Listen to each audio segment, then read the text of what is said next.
La Primera Guerra Mundial y sus consecuencias económicas. La Primera Guerra Mundial fue una confrontación bélica centrada en Europa que comenzó en 1914 y finalizó en 1918, donde estuvieron involucradas todas las grandes potencias industriales y militares de la época, divididas en dos bandos. Causó muchísimas muertes, más de 9 millones de combatientes y 7 millones de civiles, destrucciones, pérdida de capital, debido a los avances tecnológicos. Además dislocó las instituciones liberales como el patrón oro, conllevando a una gran inestabilidad política, económica y social, y esto originó la Gran Depresión de 1929. Crisis financiera mundial. Todo desembocó en la Segunda Guerra Mundial, 1939 y 1945. Antecedentes: la formación de dos bloques de alianzas. En el siglo XX, la mayoría de los países europeos formaban parte de un complejo sistema de alianza entre estados. Cuando el canciller Bismarck llegó al poder, unió fuerzas con el Imperio Austrohúngaro, a través de la Triple Alianza, a la que se unió también Italia, pero este país no participó en la guerra, defendiendo a sus aliados, sino en 1915 renuncia esta alianza y entraría en guerra al otro lado, con la Triple Entente. Estas alianzas tenían como objetivo aplicar la estrategia de la política mundial de Alemania. Por otro lado, nos encontramos que Francia y Rusia, que se temían ser amenazadas por Alemania, firmaron un acuerdo en 1892. A su vez, Francia, que perdió a Alsacia y Lorena, firmó un acuerdo con Gran Bretaña, que temía la rivalidad de Alemania en el comercio marítimo, la Entente, cordial en 1904. Pero tras la anexión de Rusia, pasó a llamarse la Triple Entente.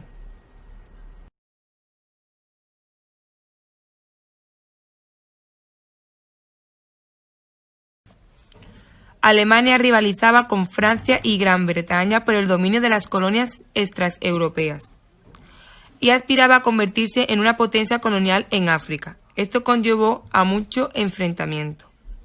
En el siglo XX, Alemania tenía como fin introducirse en Marruecos, donde se hicieron inminentes dos guerras, la primera crisis marroquí, 1905, y la segunda crisis en 1911. Tensiones geopolíticas en Europa. Las naciones luchaban entre sí para extender su zona de control y demostrar su poder. Así se abrieron una serie de conflictos. Conflicto franco-alemán. Alemania había logrado anexionar Alsacia y Lorena. Sin embargo, Francia reclamaba el dominio de esos territorios. Conflicto anglo-alemán. Alemania rivalizaba por el control del mercado con Gran Bretaña, que lo dominaba. Conflicto austro-ruso. Rusia y el Imperio Austrohúngaro se disputaban el control de los Balcanes. El problema del nacionalismo balcánico convirtió al Imperio húngaro y a los Balcanes en el punto de mira de Europa, con dos guerras, 1912 y la de 1913. El estallido del conflicto. El detonante de la guerra fue el asesinato en Sarajevo, el día 28 de 1914, capital de Bosnia, del heredero de la corona austriaca, el archiduque Francisco Fernando. Un estudiante bosnio relacionado con grupos nacionalistas serbios realizó el atentado. La Primera Guerra Mundial está formada por tres fases. La primera fase es la Guerra de Movimientos, que tuvo lugar en 1914 y fue llevada a cabo por Alemania. Esta quería derrotar a Francia para posteriormente centrarse en Rusia, a través de una estrategia de desplazamientos rápidos. El inicio de la guerra estuvo marcado por el plan alemán, Plan Schlieffen, que preveía atacar Francia entrando por Bélgica y Luxemburgo. En 6 semanas, Francia tendría que capitular, y entonces los imperios centrales podrían dedicar todos sus esfuerzos al imperio ruso. Los franceses atacaron a Alemania por Alsacia, pero a los pocos días tuvieron que retroceder derrotados. Mientras, los ejércitos germanos avanzaron sobre Bélgica e invadieron Francia. En pocos meses, el mariscal Joffre reorganizó el ejército francés y consiguió parar el avance de los alemanes en la batalla de Marne en 1914. En el frente del este, una rápida ofensiva rusa sorprendió a los alemanes, pero fue rápidamente frenada por las tropas comandadas por Hindenburg en la batalla de Tannenberg. Una nueva ofensiva austroalemana reconquistó durante el verano de 1915 los territorios de Galicia y conquistó Polonia, Rusia y Lituania. A continuación vamos a explicar la Guerra de Trincheras. Que tuvo lugar entre 1915 y 1916. En noviembre de 1914, los frentes quedaron inmovilizados. En el oeste se inició la Guerra de Trincheras. La entrada del Imperio turco en noviembre de 1914 de Bulgaria, al lado de los imperios centrales, trasladó el conflicto a los Balcanes, y la intervención de Italia al lado de los aliados abrió un nuevo frente para el Imperio austrohúngaro. Además, la guerra se mundializó. En febrero de 1916, los alemanes intentaron romper el frente francés. En el norte de Francia iniciaron la batalla de Verdún, en la cual los franceses resistieron en sus trincheras.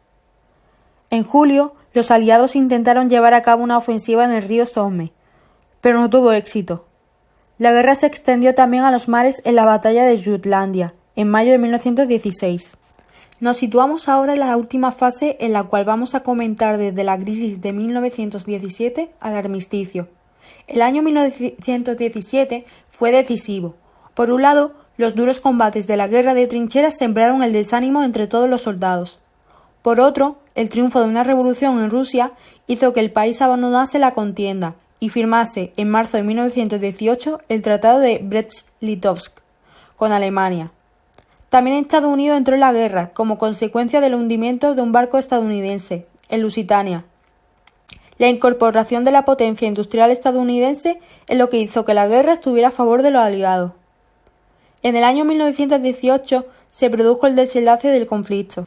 En el frente balcánico, británicos, franceses e italianos derrotaron respectivamente a turcos, búlgaros y austriacos. El 3 de noviembre, el Imperio austrohúngaro se rindió y su emperador abdicó. En el frente occidental, los aliados obtuvieron una victoria en la zona del Wannsee, que forzó la retirada del ejército alemán. A partir de septiembre, el Reich empezó a hundirse. La marina se amotinó y estalló una revolución inspirada en el modelo ruso. El 9 de noviembre, el Kaiser abdicó, se proclamó una república y se firmó el armisticio el día 11 de noviembre. La Primera Guerra Mundial había terminado.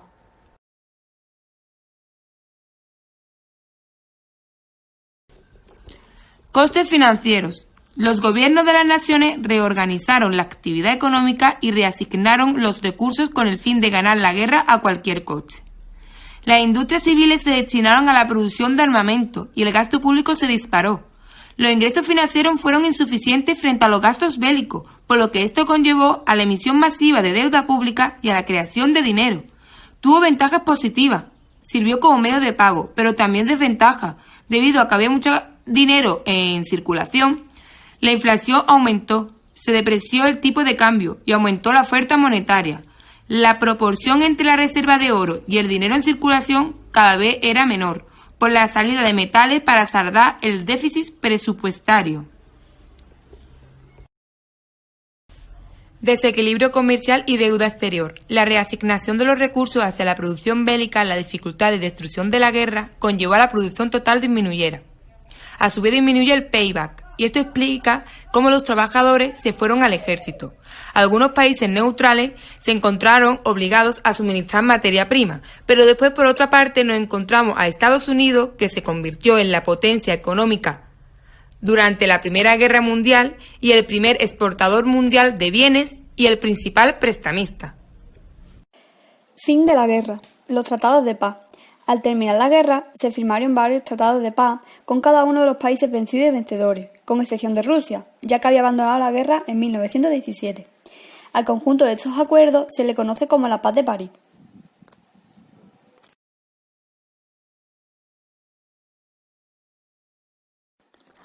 Así, para la firma y concreción de los mismos, los representantes de los países vencedores se reunieron en la denominada Conferencia de París, bajo la dirección del Comité de los Cuatro, que estuvo formado por el presidente estadounidense Wilson, el británico George, el primer ministro francés Clemenceau y, por último, el jefe del Ejecutivo italiano, Orlando. Cabe destacar que los representantes de los derrotados no fueron invitados a esta conferencia. El Tratado de Versalles con Alemania. Alemania perdió el 13% de su territorio, donde vivían millones de habitantes. Francia, por su parte, recuperó Alsacia y Lorena. La Sociedad de Naciones administró la cuenca del Sarre y esta fue explotada económicamente por Francia durante 15 años. Hay que resaltar la pérdida de todas sus colonias, que son repartidas entre el Imperio Británico y Francia. También se limitó la armada y el ejército. Declararon a Alemania como responsable del conflicto. Por ello, se le impuso el pago de reparaciones e indemnizaciones a los siguientes países vencedores: Francia, Gran Bretaña, Italia y Bélgica. Todo el total de estas reparaciones fue de 140.000 millones de marcos oros.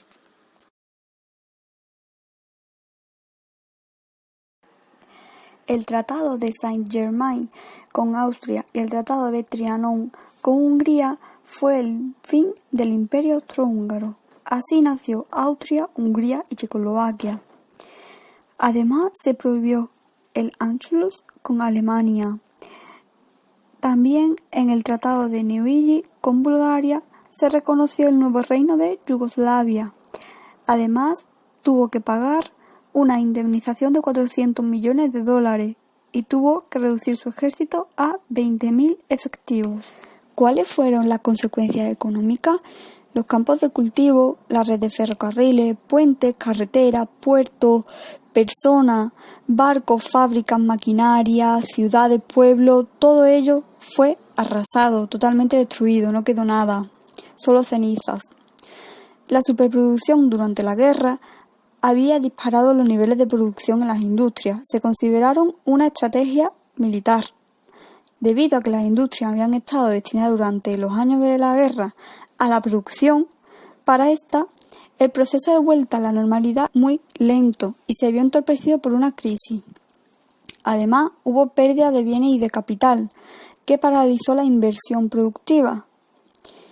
Se agotaron las materias primas y no hubo trabajos de mantenimiento ni en industria, ni de inversión, ni de reposición. El paro se disparó.